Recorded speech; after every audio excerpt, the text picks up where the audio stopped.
Karaang linggo po mga kapatid, marami po tayo mga tinatalakay patungkol po sa sistema po ng dibino gobyerno ng Diyos. Dahil ito na po yung programa ng Diyos mga kapatid, divine government. Dahil ang lahat po ng gobyerno dito po sa buong sanlibutan, ito po ay kalooban ng Diyos Ama. Ang lahat ng gobyerno mula po sa iba't ibang bansa, maging sa Pilipinas, ang lahat po ditong gobyerno ngayon mga kapatid, ito po ay kalooban po ng Diyos.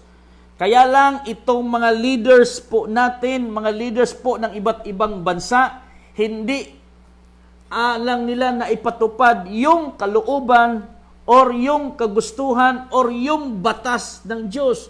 Yung sarili nilang batas, yung sarili nilang kagustuhan, yung kanilang ipinapairal sa kanilang mga bayan o sa kanilang mga lupain, sa kanilang mga bansa. Kaya ang Diyos, mga kapatid, ay mayroong paghatol sa bawat bansa na hindi po naniniwala sa Kanya.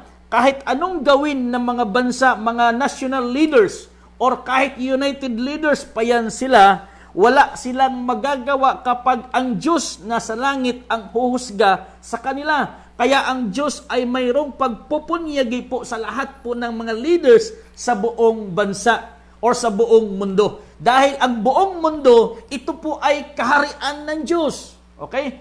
Ang buong universe, ang buong kalawakan, ito po ay kaharian ng Diyos. Okay? Ang buong kalawakan, ang buong universe, ang buong mundo, langit at lupa, ito ay kaharian ng Diyos.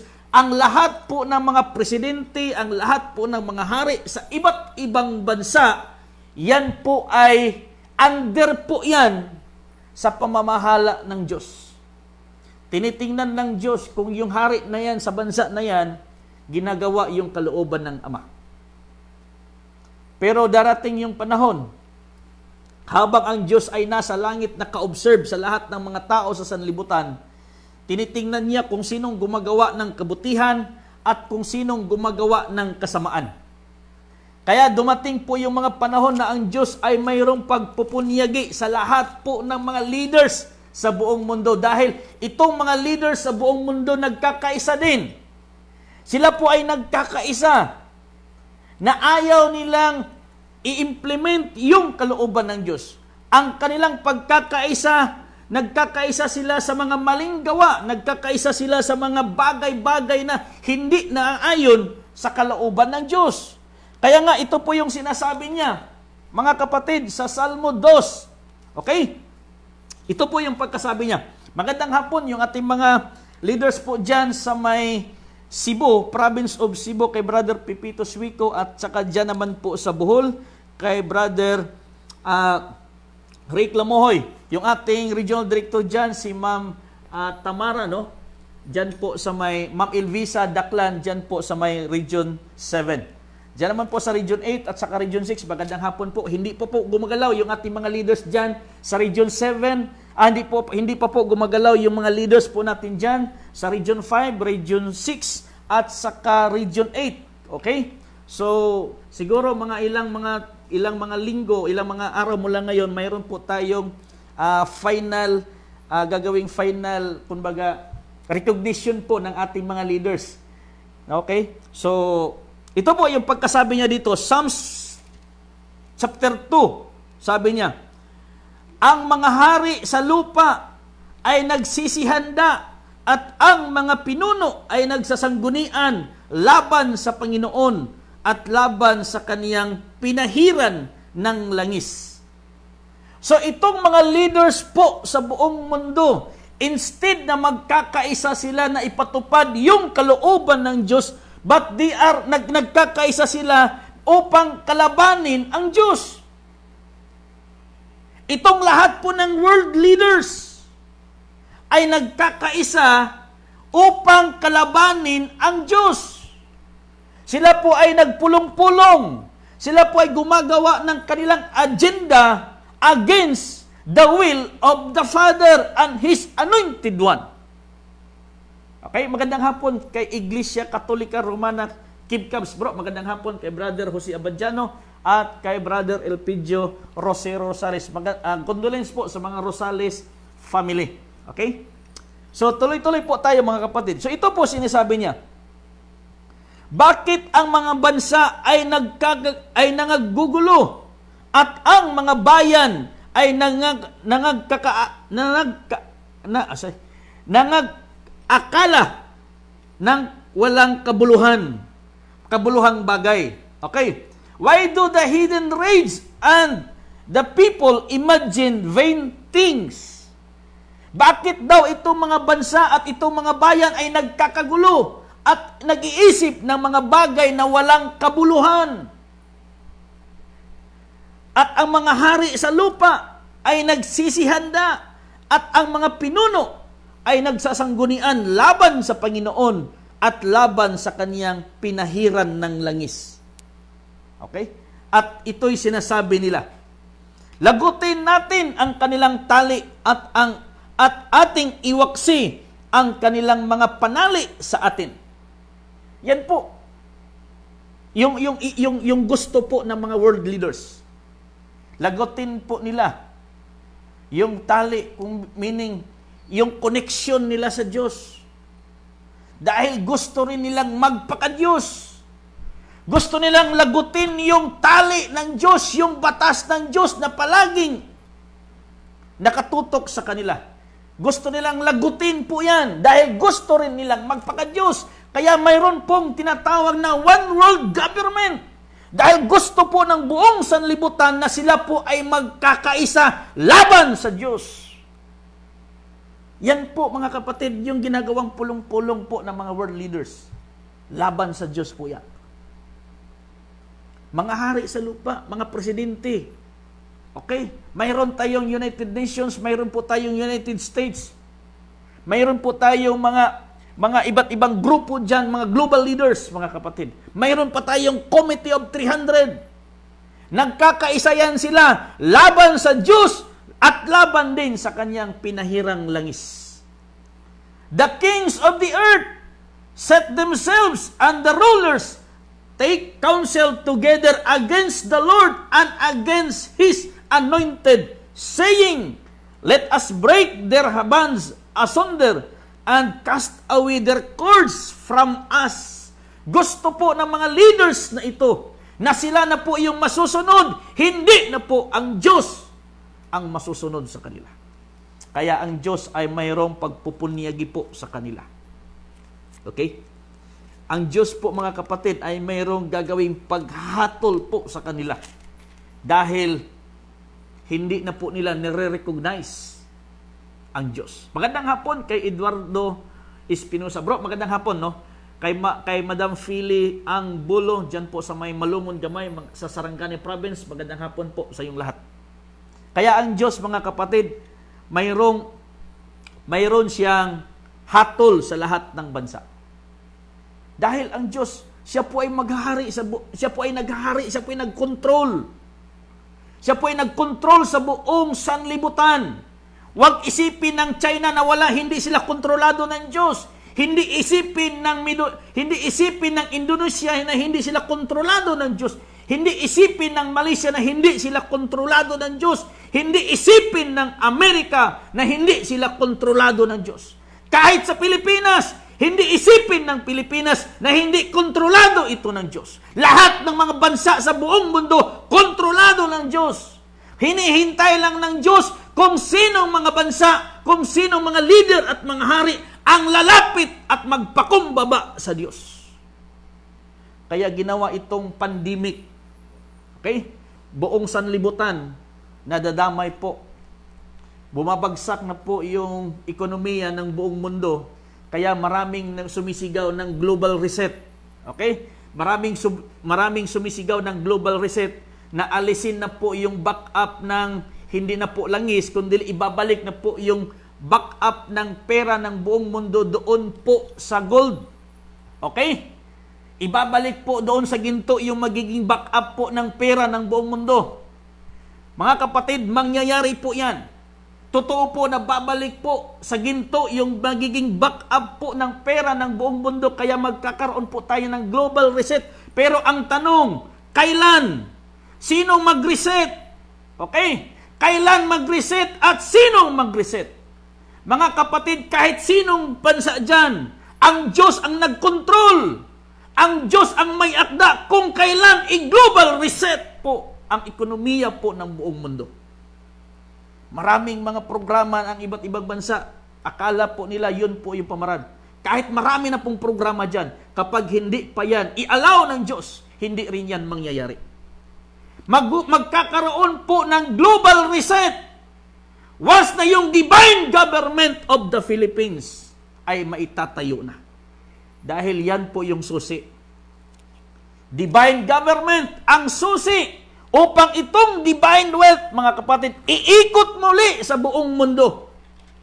Under na yan sa administration po ng bansang Pilipinas, under po yan sa administration po ng divine government. Banal na gobyerno dahil banal yung kayamanan na yan galing sa Diyos. Hindi pwedeng magprograma lang yung iba't ibang, hindi nila alam yung kanong plano ng Diyos. Kaya ito po yung ginagawa ng global ngayon, ng world leaders. Nagpulong-pulong po sila. Okay? At ginagawa na po nila, mga kapatid. Nabubuo na po yung one world government. Binubuo na po yung new world order. Binubuo na po, mga kapatid. 99% ng mga bansa under na po sa one world government. Kahit Pilipinas. Kaya itong Pilipinas, mga kapatid, panibagong administration by 2022, hindi po tayo sasali dyan sa one world government dahil mayroon po tayong divine government. Gusto po nilang sakupin ang buong mundo. Kaya lang ang Diyos, pinili po niya yung bansang Pilipinas na nag-iisang bansa upang doon po niya ilagay ang kanyang trono. Doon po magsisimula ang kanyang salita sa bansang Pilipinas. Doon po hahatol ang Diyos. Magsisimula yung hahatol ang Diyos sa lahat po ng mga bansa. Once na ma-establish po itong dibino gobyerno ng bansang Pilipinas. Kaya ang Diyos, sabi po niya dito, okay? Sabi niya, "Thus saith the Lord of hosts, behold, evil shall go forth from nation to nations, and a great whirlwind shall be raised up from the coast of the earth, and the slain of the Lord shall be at that day from one end of the earth even unto the other end of the earth. They shall not be lamented, neither gathered nor buried. They shall be dung upon the ground." Okay? Yun po yung mangyayari sa matinding galit ng Diyos. Ang Diyos ay magpapadala ng iba't ibang uri ng kanyang paghatol upang ang mga bansa ay makakakilala na mayroong nag-iisang Diyos ang nagkontrol buong sanlibutan. Hindi po ito kay Satanas, mga kapatid, itong mundo. Okay? Huwag yung isipin kay Satanas po itong mundo. Kung sinong nag-iisip dyan, mga kapatid, kulang pa ang pag-iisip na itong sanlibutan ay kay Satanas. Walang pagmamay-ari si Satanas. Sa Diyos po ito. Kaya magkakaroon po tayo ng divine government upang i-redeem itong lahat na ito. Ang Diyos po yung may-ari. Kung nagiging magulo yung mga iba't ibang bansa, kalooban din yun ng Diyos. Kung nagiging magkaaway yung iba't ibang bansa, kalooban din yun ng Diyos, mga kapatid, upang ipakita ng Diyos sa mga bansa na yan kung kailan sila babalik sa Diyos. No? Walang pagmamay-ari. Ang Satanas or kahit anong diablo pa dyan, sabihin ng mga ibang mananampalataya na, bakit tayo titira sa lupa? Susunugin ito, gugunawin ito dahil itong lupa sa diablo ito. No! Diyan po kayo nagkakamali. Walang pagmamay-ari ang diablo, mga kapatid. Kahit yung buhay mo, hindi yan pagmamay-ari ng diablo. Pagmamay-ari na yung Diyos. Kung dumating man ang kamatayan sa iyo, hindi ibig sabihin na kasalanan po yun ng diablo. Wala po, mga kapatid. Yan po yung hatol ng Diyos sa iyo. Kaya ito po yung sinasabi niya. Balik po tayo dito sa Jeremiah. Sabi niya, ganito ang sabi ng Panginoon. Sabi niya, verse 31, "Ang ingay ay darating hanggang sa wakas ng lupa sapagkat ang Panginoon ay may pakikipagpunyagi sa mga bansa. Siya'y papasok sa paghatol sa lahat ng tao tungkol sa masasama ay kaniyang ibibigay sila sa tabak, sabi ng Panginoon. Dahil itong mga world leaders, mga kapatid, ito po yung iniisip nila. Ayaw po nilang maghahari ang divine government. Ayaw po nilang ma-recognize ang batas ng Diyos. Ayaw po nilang ma-recognize yung pinahiran ng langis ng Diyos. Kaya gusto nilang putulin yung kanilang kaugnayan sa Diyos at sa mga hari. Dahil gusto rin nilang magpaka-Diyos. Pero dumating na po yung araw, mga kapatid, ng Diyos sa kanila. Kaya ang Diyos ay nagpapadala na ngayon ng hatol. Kaya dito sa Pilipinas, hindi isipin ng mga politiko na sila na po yung masusunod sa bansa. Hindi isipin ng mga politiko na sila na po yung nagmamay-ari ng bansang Pilipinas. Hindi isipin ng politiko na sila na po yung naghari sa kanilang lungsod, sa kanilang syudad. Ang Diyos sa langit ay tumitingin lang sa mga leaders na yan at dumating na po yung panahon ng paghatol ng Diyos sa kanila. Dahil coming na po yung divine government sa 2022. Lahat po ng mga leaders dito po sa ating bansa, hahatulan po ng Diyos according to their deeds. Naaayon sa kanilang ginagawa, hahatulan po sila ng Diyos. Kung ito'y gumagawa ng kasamaan at kung ito'y gumagawa ng kabutihan. Dahil ang Diyos, hinahanap po niya yung leader na magpapatupad ng hustisya. Kaya sinasabi po niya dito, mga kapatid, sabi niya dito, kay ako si Jehovah, nahagugma sa hustisya, gidumtan ko ang pagpangawat, inubanan sa kasalanan, ako muhatag kanila sa ilang balos sa kamatuuran, ug ako magahimo, ug walay katapusang tugon uban kanila. Ang Diyos ay may galit sa korupsyon. Okay? Ang Diyos ay may galit sa korupsyon, mga kapatid. Ito po yung sabi niya. Nagpulong-pulong itong mga tao, mga leaders, mga leagues, no? Mga councilor leagues, mga mayor's league, mga governor's league, mga presidensya, mga daming mga liga dyan. Isa lang ang agenda. Okay? Na hindi pwedeng maghahari yung kalooban ng Diyos. Pero naabutan na po sila ng panahon. Ito po yung sinasabi niya. Isaiah chapter 61, verse 8. Sabi niya po dito, mga kapatid, sapagkat ako ang Panginoon ay umiibig ng kahatulan, aking ipinagtatanim ng pagnanakaw. Okay? Aking ipagtatanim ang pagnanakaw, sangpo ng kasamaan, at aking ibibigay sa kanila ang kanilang kagantihan sa katotohanan, at ako'y makikipagtipan sa kanila ng walang hanggan. For I, the Lord, love judgment. I hate robbery. Okay? Ang Diyos sa langit, si Jehovah, ay nagmamahal ng hustisya. Ayaw po niya ang robbery or ang pagnanakaw. Bakit po? Dahil yung mga ninanakaw po ng ating mga leaders, pera po yan ng Diyos. Pera po yan ng kanyang mga anak. Pera po yan ng kaban ng bayan. Kaya ang Diyos may galit sa mga kurakot. May galit sa mga magnanakaw. Hinahanap ng Diyos ang hustisya. Kaya ito po yung sinasabi niya. For I, the Lord, love judgment. I hate robbery. For burnt offering, and I will direct their works in truth, and I will make an everlasting covenant with them. Okay? Yan po, mga kapatid. Kaya ang Diyos gusto na niyang ipalabas, ipakita yung hustisya para po sa kanyang anak.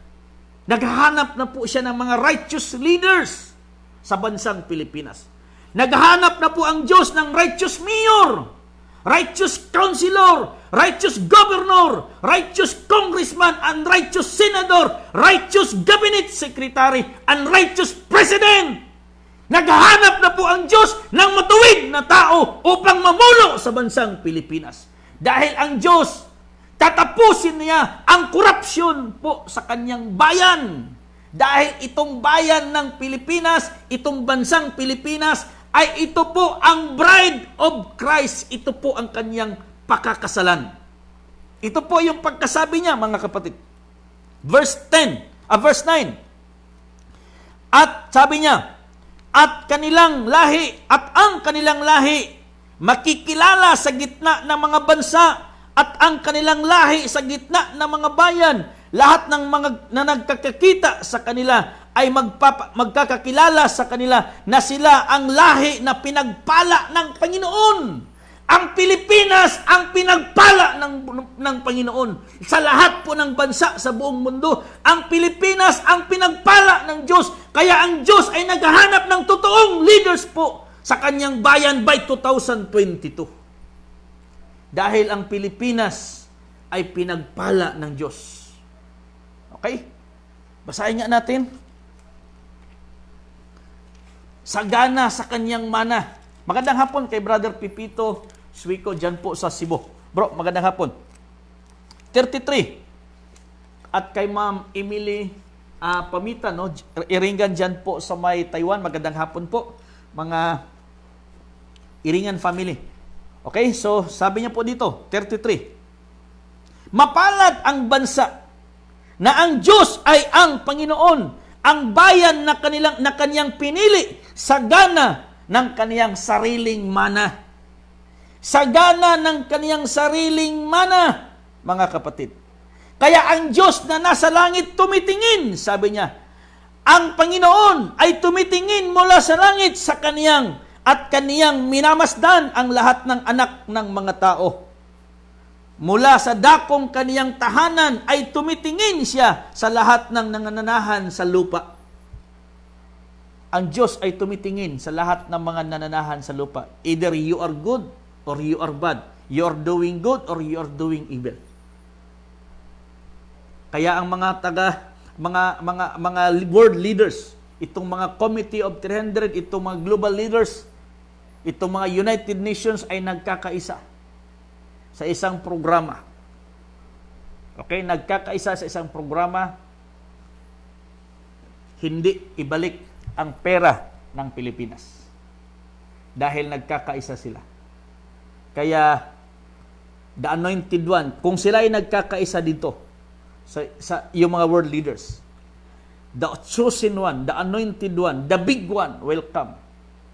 Dahil yan po yung pupuksa sa kanila sa pamamagitan po ng batas ng Diyos. Yan po yung hahatol sa kanila, yung batas ng Diyos.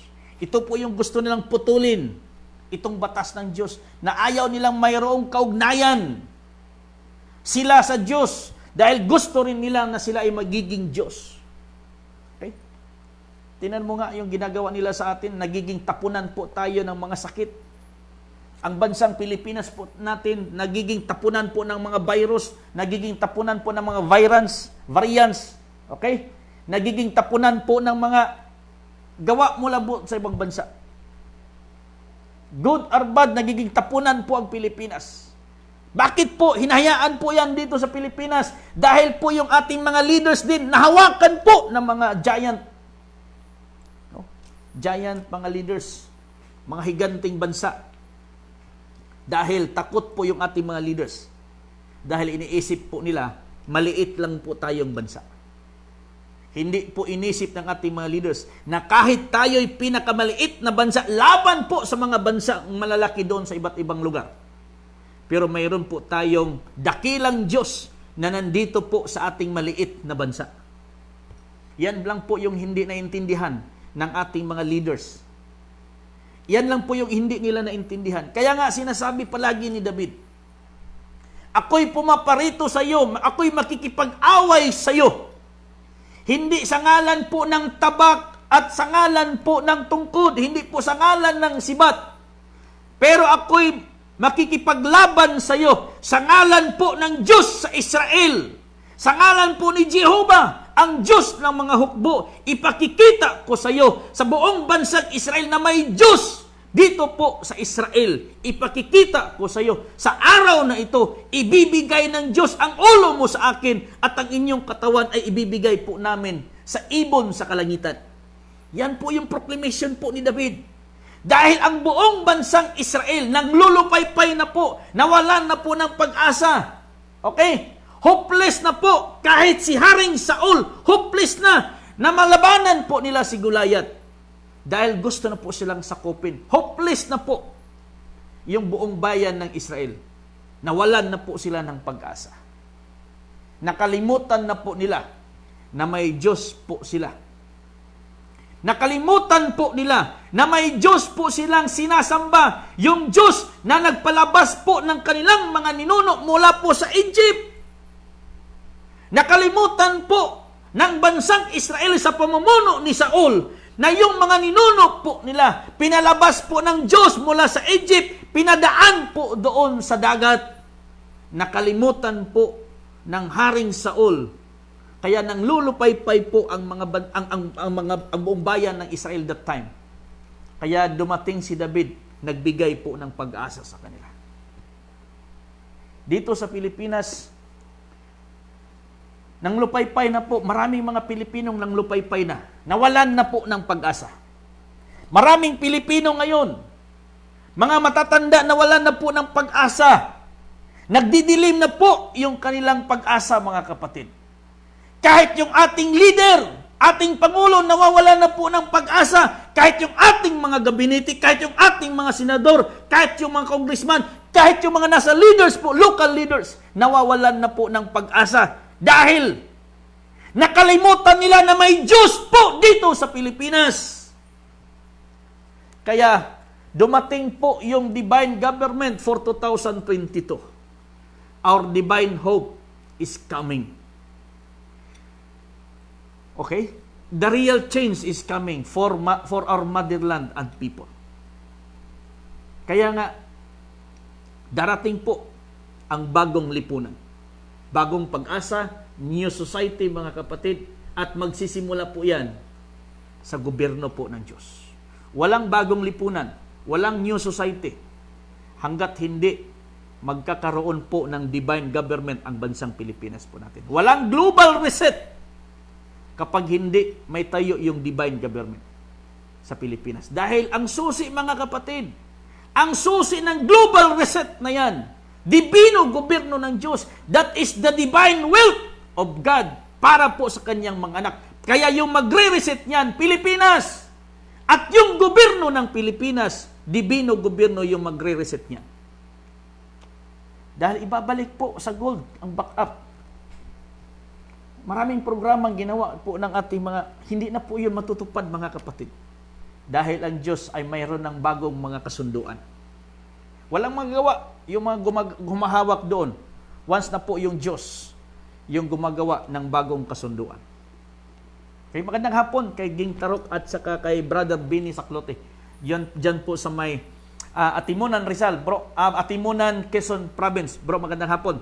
No, mga kasamahan po natin dyan, yung ating provincial director dyan, kay Sir Escocia, no, dyan po sa may Quezon Province. Okay, tuloy-tuloy po tayo, mga kapatid. So, ang Diyos ay may galit sa lahat po ng kurakot. Okay? Ito po yung sinabi niya, ulitin ko ha. Isaiah chapter 61, verse 8, sabi niya, sapagkat ako ang Panginoon ay umiibig ng kahatulan. I love justice. I love judgment. Sabi ng Diyos. Sabi niya, for I, the Lord, love judgment. I hate robbery. Okay? Sabi niya, ako, ang Panginoon, ay umiibig ng kahatulan. Aking pinagtatanim ang pagnanakaw. Yung ating bansang Pilipinas, ninanakaw po ang ating bansang Pilipinas. Ang kayamanan po ng bansang Pilipinas, ninanakaw. Ang kaban ng Pilipinas, ninanakaw. Kaya ang Diyos galit na galit sa mga magnanakaw dito sa Pilipinas.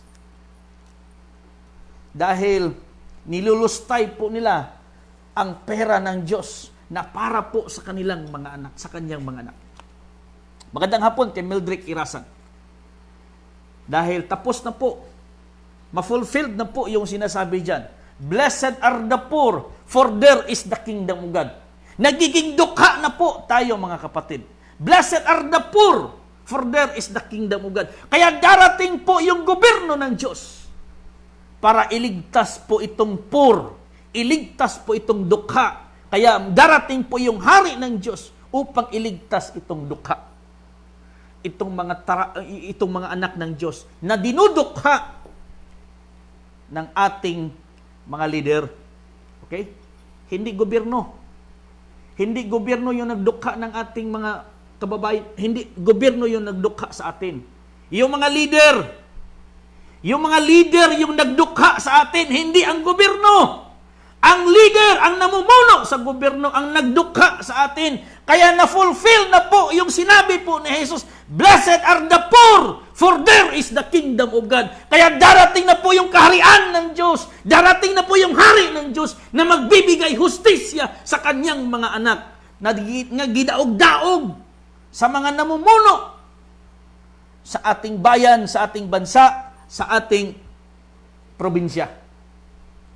Okay? Darating na po yung hari ng Diyos upang magbigay po ng hustisya. Magandang hapon kay Brother Ruben Dinyo.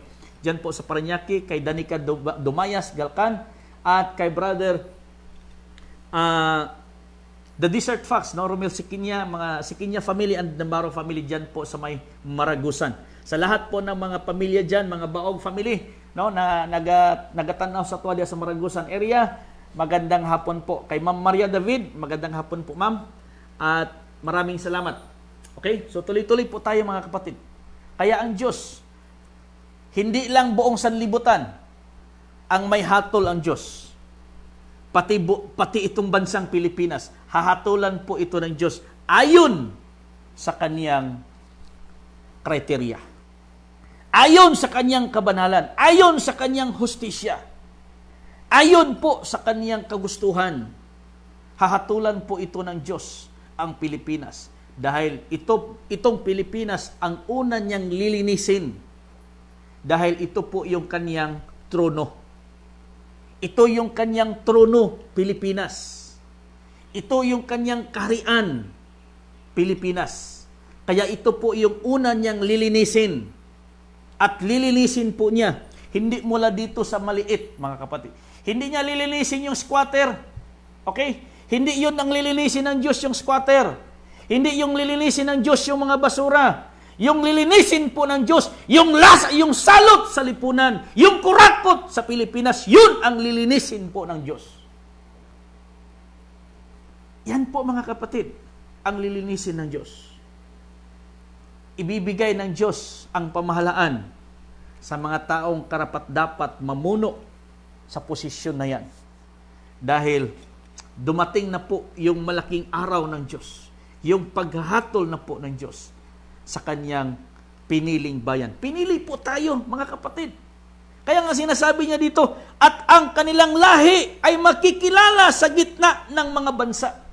Nakikilala po ang Pilipinas sa buong mundo dahil po sa ating mga kababayan doon po sa iba't ibang bansa. Nakikilala po ang Pilipinas dahil ang Pilipinas po, mga kapatid, halos buong lahat ng mga bansa sa buong mundo, mayroong Pilipino, mayroong Pilipinas na mayroong Pilipina na nakatira doon. Dahil nagiging OFW, nagiging katulong, nagiging domestic helper doon po sa iba't ibang bansa. Nakikilala na po ang Pilipinas. Nakikilala din ang Pilipinas na isa sa pinaka-dukhang bansa. Nakikilala din ang Pilipinas na ang mga leaders pinakamayaman sa dukhang bansa. Okay? Nakikilala din ang Pilipinas sa sports.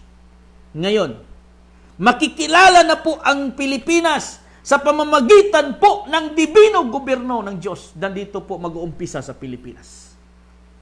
Kaya sinasabi po niya dito, at ang kanilang lahi makikilala sa gitna ng mga bansa, at ang kanilang lahi sa gitna ng mga bayan.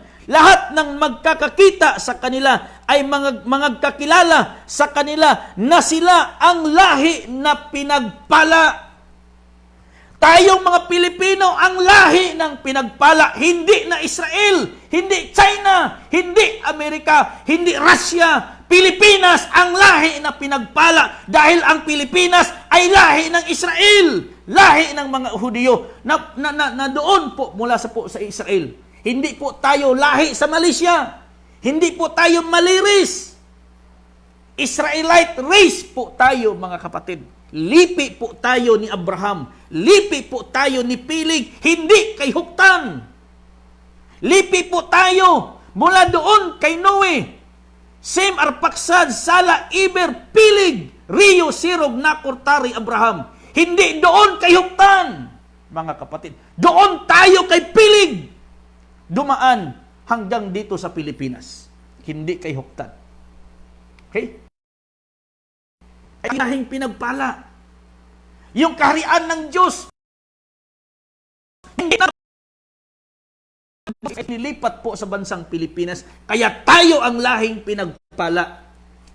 Tayo ang lahing pinagpala dahil ang lahat po ng kayamanan na umiikot po sa buong mundo, Pilipinas po yung may-ari. Pilipinas. Dahil kung i-recognize po yan ng mga po natin ngayon,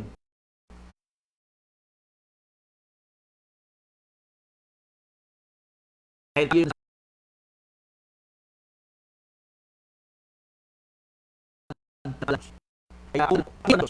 ang kulang na lang, yung kalooban ng Diyos. Thy kingdom in the Philippines as it is in heaven. Yun po na lang ang kulang, mga kapatid. His kingdom will come. His king will come. His king will reign in the Philippines. Yun na lang ang kulang. Kaya sinasabi ni Jesus, Our Father, who art in heaven, hallowed be thy name. Thy name, Jehovah. Thy kingdom come here in the Philippines. Thy will be done in the Philippines. Not the will of the political will. Not the political will. Not the political party's will. But thy kingdom come. His will be done. The only one. Kaya nga, sinasabi ng isang politiko, God first. Okay? Paano yung God first? Paano mo ma-elaborate yung God first?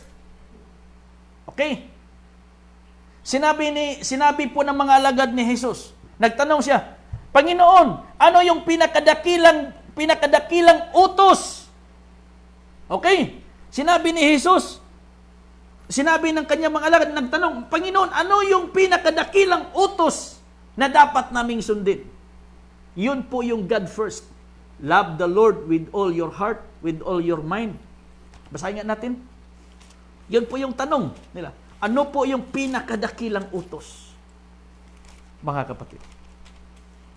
Kaya, kung titingnan natin, totoo naman po yung sinasabi nila, God first. No? Gito. May nag-sign ng ganito eh. God first. Pero hindi na alam, this is the big one. God first daw totoo, God first. Pero ang tanong, papaano mo ma-elaborate yung God first? Papaano mo ma-explain yung God first? Anong ibig sabihin ng God first? Bawat araw ba nakahangad ka doon? Pag gising mo, nakatingala ka palagi doon? Kasi God first? Anong ibig sabihin ng God first sa iyo? Okay? Ito po, sinasabi po niya dito, mga kapatid. Tinatanong po siya. Kaya, kung titingnan po natin, sinasabi po ni Jesus, kung gusto po nyo, verse chapter 22, ito po yung pagkasabi niya, mga kapatid. Sa Mateo,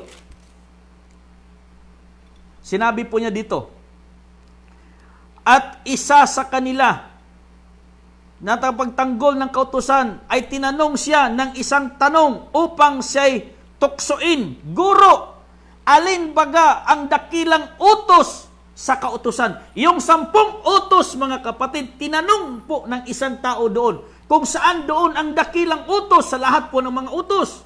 At ito po yung sagot ni Jesus. At sinabi sa kaniya, ibigin mo ang Panginoon. Ang ibigin mo ang Panginoon mong Diyos sa buong puso mo at sa buong kaluluwa mo at sa buong pag-iisip mo. That is God first. Ibigin mo ang Panginoon. Ang Panginoon mong Diyos ng buong puso mo at buong kaluluwa mo at ang buong pag-iisip mo. Ito po yung ibig sabihin ng God first. Hindi lang basta-bastang sign lang yan. Dapat kung ikaw ang mag-sign na ganito, alam mo kung anong ibig sabihin. Nire-recognize mo ang Diyos, iniibig mo ang Diyos sa inyong puso. Kaya ang Diyos ay naghahanap ng leader, a man after God's own heart. Kaya ibigin mo ang Diyos sa buong puso mo. Kung alam mo yung God first. Hindi lang puso, kaluluwa. Hindi lang rin kaluluwa, pag-iisip. Yan po yung ibig sabihin ng God first. Yan ang kulang sa ating bansa na ang lahat ng Filipino umiibig sa Diyos. Mahalin ang Diyos. Tangkilikin ang batas ng Diyos. Yan ang kulang sa ating bansa. Kaya totoo po yan. God first. Okay? Paano mo mahalin ang Diyos? Paano mo ibigin ang Diyos sa iyong puso? Paano mo ibigin ang Diyos sa iyong kaluluwa? Paano mo ibigin ang Diyos sa iyong pag-iisip? Sa pamamagitan ng pagsunod sa Kanyang kautusan, sa Kanyang kalooban. Kaya sinasabi ni Jesus, hindi lahat na tumatawag sa akin, Panginoon, Panginoon, ay makapasok sa kaharian ng langit. Yun lamang gumagawa sa kalooban ng Ama. What is the ultimate will of the Father? Love Him, mga kapatid. The ultimate will of the Father. Love the Lord with all your heart, with all your soul, with all your mind. That is the ultimate will of the Father. Yun po yung sinasabi ni Jesus. Thy kingdom come, thy will be done. Dahil sa lahat po ng panahon, sa lahat po ng mga araw, sa lahat po ng mga taon, ang mga tao inuuna yung sariling kapakanan. Inuuna yung personal interest, hindi na po interest ng Diyos. Sa lahat po ng bansa, inuuna yung kanilang personal interest. Kaya yun po yung sinasabi ni Jesus. Ito po, kung titingnan po natin yung ating saligang batas. Yung ating saligang batas, Philippine Constitution sa 1987. Batas po ng Diyos yung nakalagay dyan. Yung 5 to 10, mga kapatid, yung love your neighbor, yan po yung pinairal po ng ating saligang batas. Love your neighbor as you love yourself. Ito po yung sinasabi pangalawa. At ang pangalawang katulad nito ay, ibigin mo ang iyong kapwa na gaya ng iyong sarili. Sabi niya. At ang pangalawa, katulad ay, ibigin mo ang iyong kapwa na gaya ng iyong sarili. Yan po yung laman ng ating 1987 Philippine Constitution. Ibigin mo ang iyong kapwa. Okay? Kung iniibig mo ang iyong kapwa, hindi mo siya patayin. Kung iniibig mo ang iyong kapwa, hindi mo siya pagnakawan. Kung iniibig mo ang iyong kapwa, hindi mo kunin yung kanyang asawa. Kung iniibig mo ang iyong kapwa, hindi mo pagsamantalahin yung kanyang mga bagay na mayroon po sa kanya. Yan po yung ibig sabihin ng iniibig. Ibigin mo ang iyong kapwa. Kung iniibig po ng ating leaders, ng ating mga leaders sa gobyerno, ang kanilang constituent, hindi nila pagnakawan ang kaban ng bayan. Yan po mga kapatid, yung pinakamabigat dyan. Kung minamahal po tayo ng ating mga leaders, hindi po sila magnakaw sa kaban ng bayan. Love your neighbor as you love yourself. Kaya nga sinasabi ni Juan, yung may dalawang damit, ibigay yung isa sa wala. Yung may dalawang pantalon, ibigay yung isa sa wala. Kung ikaw politiko, sampu na yung mga sasakyan mo, yung butante mo, walang sasakyan, kahit sinilas man lang. Okay? Kung ikaw politiko, mansyon yung bahay mo, yung butante mo, nasa squatter area pa.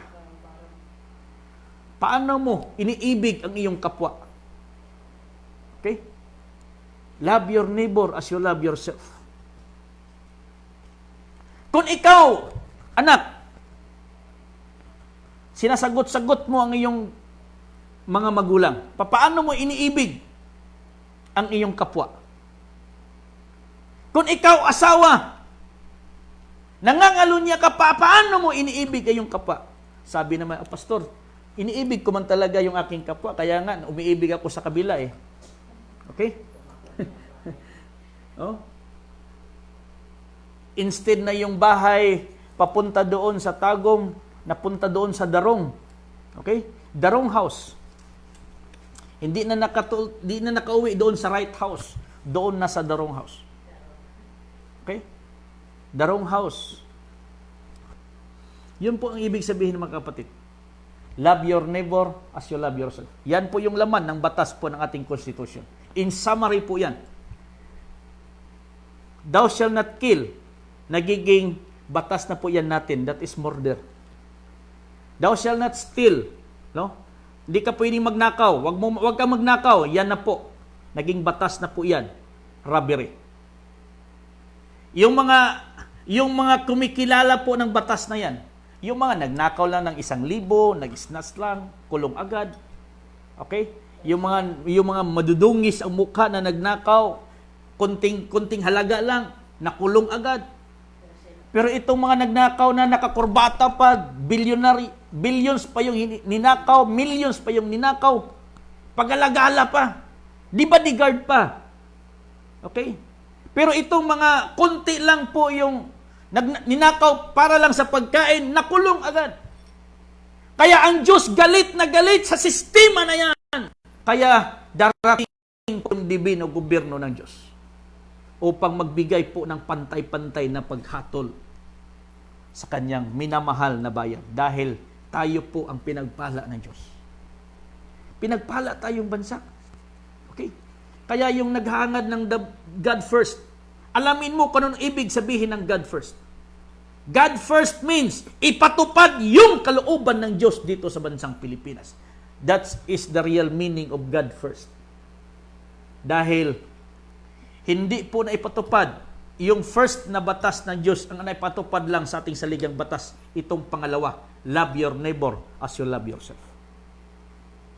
Okay? Robbery,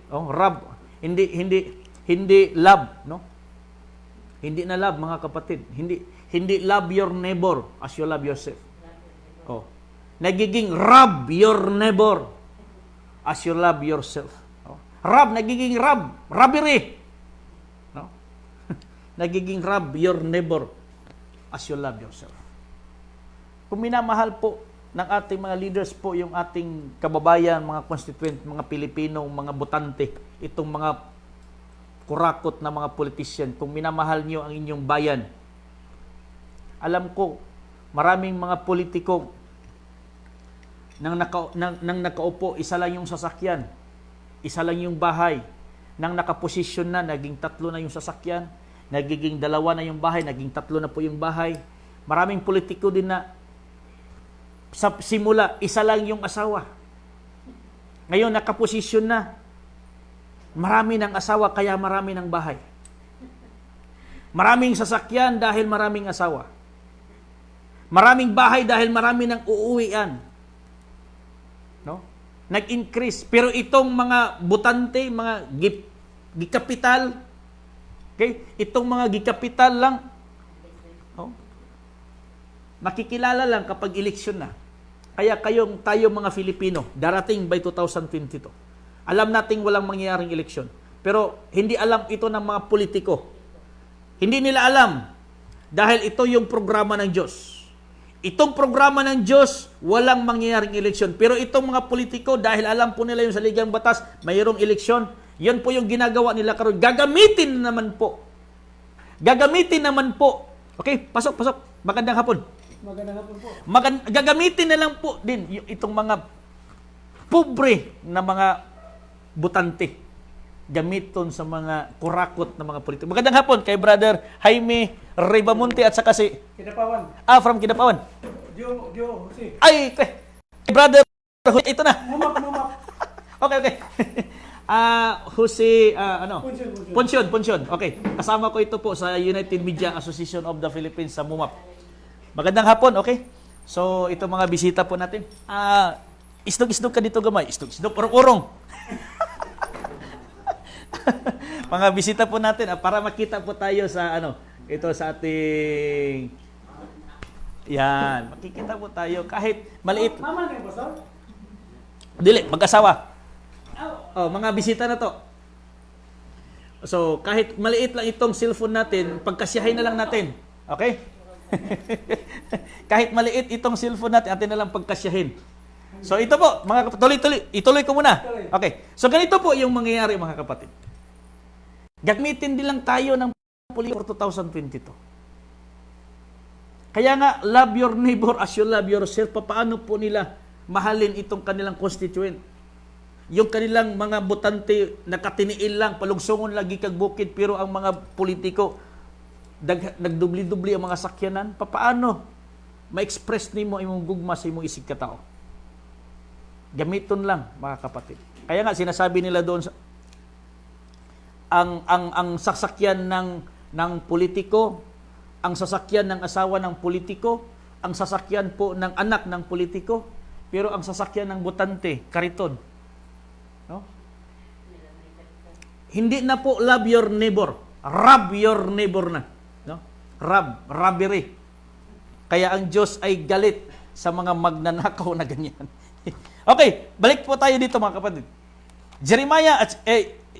Isaiah chapter 61, ito po yung pagkasabi niya dito. Kaya sinasabi niya, for I, the Lord, love judgment and I hate robbery. Okay? I hate robbery. Kaya nga nung sinasabi ko sa ating mga nakaraang episode po natin, itong agila, ayaw na niyang bumaba sa pwesto. Okay? Itong agila, dahil nandoon na po siya sa tuktok gusto po niya na itong agila, gusto na po niyang mananahan po doon sa kanyang pugad. Kahit gawin pa niyang pugad yung bituin. Ito po yung pagkasabi dito. Sabi niya, tungkol sa iyong mga kakilabutan, dinaya ka ng kapalaluan ng iyong puso, o ikaw na tumatahan sa mga bitak ng bato na humahawak sa kaitaasan ng burol, bagaman iyong pataasin ang iyong pugad, kasing taas ng agila, aking ibababa ka mula roon, sabi ng Panginoon. Bisan pag gusto nilang himuong batuganan kanang bituon, puy-anan ang bituon, gikan din hulugon sila sa Dios. Kay welcome, kay wisam. Gikan din hulugon sila sa Dios, mga kapatid. Bisan paghimuon imong pugaran ang munisipyo, bisan paghimuon na nimong pugaran ang probinsya, bisan paghimuon na nimong pugaran ang congressman, ang gabinete, ang senado, ang kamara, gikan diha hulugon ka sa Dios. Kung ikaw kurakot nga politiko, hulugon ka sa Dios. Bisan paggawin na nimong pugaran ang Malacañang, gikan din hulugon ka sa Diyos. Kaya ang Diyos, niabot na ang iyang hustisya. Dumating na po yung hustisya ng Diyos para sa kanyang piniling bayan at itong bayan ng Pilipinas. Sagana tayo mga kapatid. Tayo po ay pinili. Kaya sinasabi niya, tayo po ay pinagpala ng Panginoon. Sa lahat ng bansa sa buong mundo, Pilipinas ang pinagpala ng Panginoon. Sabi niya, ako'y magalak na mainam sa Panginoon. Ang aking kaluluwa ay magalak sa aking Diyos sapagkat binihisan niya ako ng mga damit ng kaligtasan. Kaniyang tinakpan ako ng balabal ng katuwiran, gaya ng kasintahang lalaki na nagpuputong ng putong na bulaklak at gaya ng kasintahang babae na naggayak sa kaniyang mga hiyas, sapagkat kung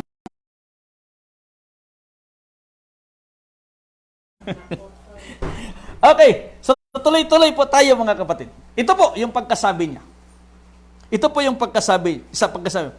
For as the earth bringeth forth her bud, and the garden causeth the things that are sown in it to spring forth, so the Lord God will cause righteousness and praise to spring forth before all the nation. Itong Pilipinas, mga kapatid, sisibol! Ang mga mabubuting mga anak ng Diyos, sisibol po sa bansang Pilipinas. Yung lahat ng mga bagay na ayon sa kalooban ng Diyos, sisibol ito sa bansang Pilipinas. Dahil ang Pilipinas, pinagpala ng Diyos. Ito po ay asawa ng Diyos, ang bansang Pilipinas. This is the bride of Christ, ang bansang Pilipinas. Dahil ang Diyos ay maghahari. Kaya sinasabi niya, in verse 60, chapter 62, ito po yung pagkasabi niya. At makikita ng mga bansa ang iyong katwiran at ang lahat na hari ang iyong kaluwalhatian at ikaw ay tatawagin sa bagong pangalan na ipapangalan ng bibig ng Panginoon. Ang Pilipinas, kapag ma-implement na itong divine government of the Philippines, tatawagin na siya sa bagong pangalan, the kingdom of the living God, itong bansang Pilipinas. The kingdom of heaven. Ito po yung bagong pangalan ng bansang Pilipinas. Kapag itong kalooban ng Diyos ay maipatupad na sa Pilipinas, yung kanyang hari ay maghahari na, itong pangalan ng Pilipinas, the kingdom of heaven. Ang gingharian sa langit. Sa kanyang pinili. Kingdom of Maharlika. Yun po mga kapatid. Dahil Maharlika means mahal kita. Pinangga ta sa Diyos. Sa lahat ng mga bansa sa buong mundo, tayo po yung Maharlika dahil tayo po yung pinagpala. Mahal kita, pakakasalan po tayo ng Diyos. Meaning, ang Diyos po yung maghahari sa bansang Pilipinas. Tayo po mga Filipino, ang kanyang mga anak. Itong bansa po natin, 17 regions po, ito po yung pakakasalan niya. Ito po yung trono ng Diyos sa Pilipinas. Kaya, ang bagong pangalan ng Pilipinas, kaharian ng Diyos, dahil ipapadala po ng Diyos ang kanyang hari. At yan po yung magbibigay ng hustisya sa lahat po ng mga gidaog-daog ng mga Filipino. Yun po yung ating divine hope. Kaya kung itong mga Filipino ngayon, nawawalan po ng pag-asa, nawawalan po ng eagerness, nawawalan po ng, kumbaga, ng lupaypay na frustrated na po ang mga Filipino karon. Pero mga kapatid, mayroon pang pag-asa. Our divine hope is coming. Patapos na po yung turno ni Saul, patapos na po yung turno ni Saul, mupuli na po yung turno ni David. Okay? David means divine authority, very important dominion. Bakit po kailangan po natin yung David? David, divine authority, very important dominion. Bakit po? Dahil nauuna si Saul. Ano po yung ibig sabihin ng Saul? Spirit allowed unjust leader. The Spirit of God allowed the unjust leader. Kaya darating po si David. Divine authority are very important in the Philippines. Kaya mayroon po tayong divine government of the Philippines. Yun po. Tapos na po yung agila, leon na po tayo. Kaya yung ating panawagan palagi sa ating mahal na Pangulo, huwag kang matakot, iwanan ang Malacanang sa 2022. Huwag kang matakot, iwanan ang Malacanang 2022 dahil yung papalit sa iyo, leon po ng Mindanao, lumad ng Mindanao. Ikaw bilang agila, hindi mo masolve itong korupsyon. Hindi mo masolve itong robbery. Hindi mo masolve itong problema ng bansa. Huwag kang matakot, umalis 2022 sa Malacanang. Dahil yung papalit sa iyo, leon po ng Mindanao. Dalawang logo lang po sa ating Malacanang. Agila lang yan at leon. At ikaw yung agila. Ang susunod sa iyo, leon ng Mindanao. Hindi anak ng agila. Hindi tuta ng agila. Hindi buaya, leon ng Mindanao ang papalit sa iyong agila ka. Kaya tapos na po yung lipad ng agila. We salute the agila. I salute the agila. Tapos na po 2022. Yung leon naman, naghinahinay na pugkamang papuntang Malacanang. Yan po mga kapatid. Yung transition po ng government po natin ng bansang Pilipinas. From democratic form of government to theocratic form of government. Maghahari na po yung hari ng Diyos sa Pilipinas. Kaya may nagtanong po sa atin kasamang mga bisita po natin kahapon sa pastor. Ang ibig sabihin kung hari na po yung maghari na 2022, ang sistema ng gobyerno natin monarchy na. Yes. Monarchy. Hari na po mga kapatid. Absolute monarchy. Dahil hari na po itong magiging leader po natin. Kaya nga, pinauna yung kapa. Okay? Unang pinadala yung kapa. Kasunod, corona. Ang sunod sa kapa, corona, ang sunod na ipapadala ng Diyos, itong hari na magsuot ng kapa at corona. Ang presidente, hindi magsuot yan ng corona. Okay? Ang presidente, hindi yan magsuot ng kapa. Ang pangulo, hindi yan magkapa. Ang pangulo, hindi yan magkorona. Hari lang ang magsuot ng kapa at corona. Kaya pinauna ng Diyos ang kapa. No? Kaya kumbaga, ngayon, yun lang po yung paraan. No? Kapa, kabos, padatuon. Pero hindi nila alam, yun po yung sign. Pagkatapos ng kapa, naabulis ang kapa, pinalit yung corona. No? Coronavirus lang. Pero yun po yung sign, mga kapatid. Corona. COVID-19 dahil 2022, COVID-22 na yung hari na susuot ng kapa at corona. Darating po, coming po yung coronation po. Hinihintay natin si Saul, hinihintay po natin si Samuel na hanapin po niya, pahiran po niya ng langis si David. Dahil si David po yung turno ngayon. Tapos na po yung turno ni Saul, 2022. Kaya nga, habang nakahari pa si Saul, ang Diyos may pinili ng hari, kapalit po niya. Kaya ngayon, habang nagiging pangulo po yung ating mahal na Pangulong Duterte, mayroon na pong naka-reserve na papalit po sa kanya. Elected by God, no?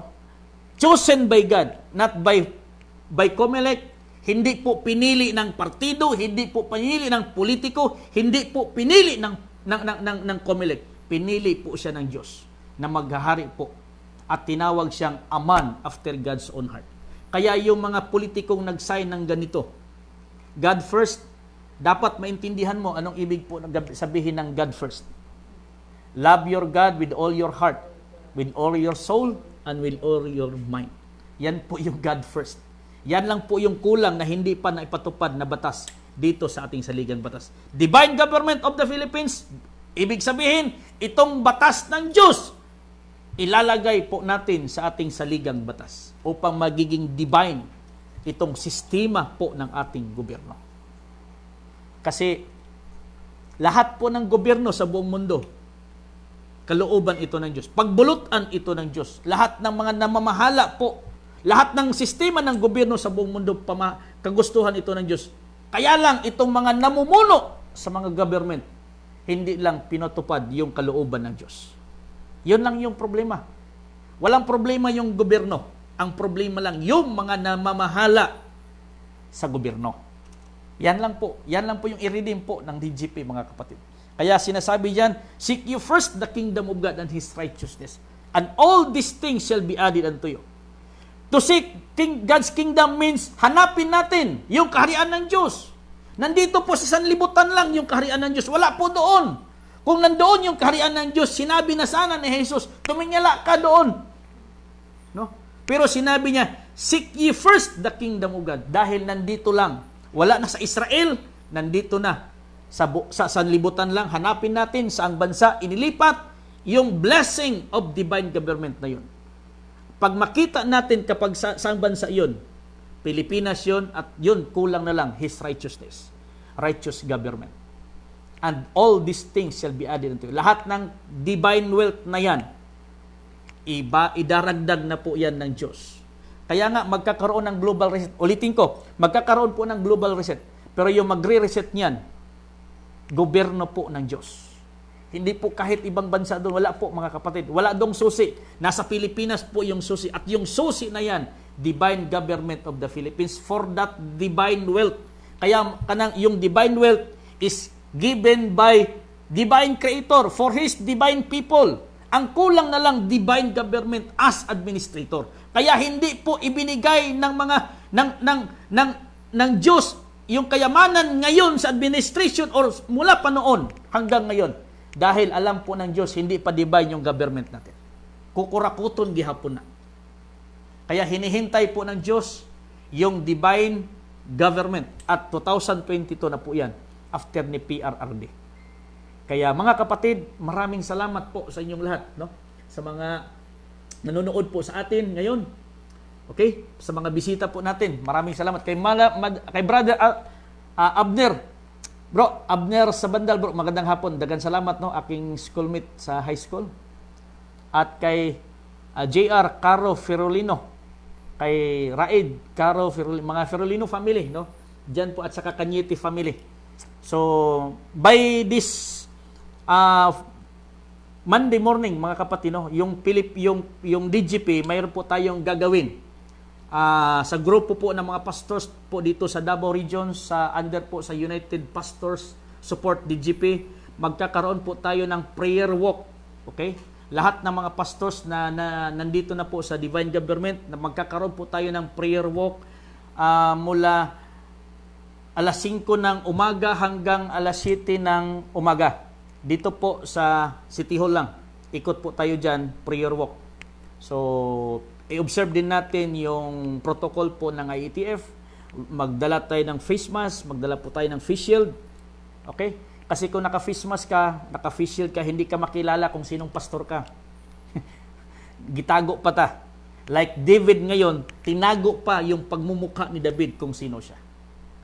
Kaya nga, yung COVID-19, meaning si David, gikoberan pa.